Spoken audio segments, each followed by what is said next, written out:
my younger son has a therapist, and his psychiatrist just recently said something to me, and I've been actually using it for myself. We've been doing all sorts of acupuncture and things for him, but she called it his emotional reserve.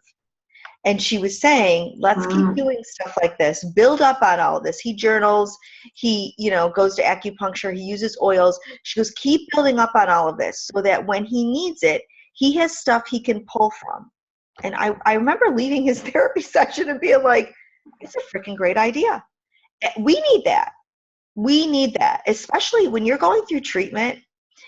If I would have done that during treatment, if I would have done that during surgery, really paid attention and had an emotional reserve, as she called it, and would have been able to pull from that, say, okay, today I need to take 10 minutes and meditate.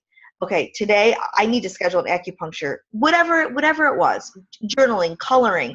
But if I had a whole reserve of ideas and things that really helped me fill my tank, to fill myself back up, I would have been emotionally so much better. Saying we need help is a really hard thing to do. It's really hard to admit, oh my God, I need help. For some reason we think that we need to do it all and we need to handle it all.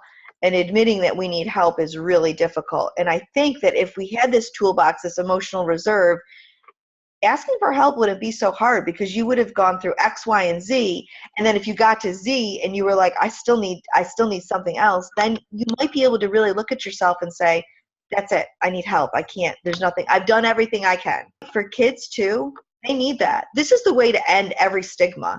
I mean, think about it, really. The children our kids are how we're going to have to end it. My older son, he's a runner, and he goes to massage therapy and gets acupuncture because he runs a lot.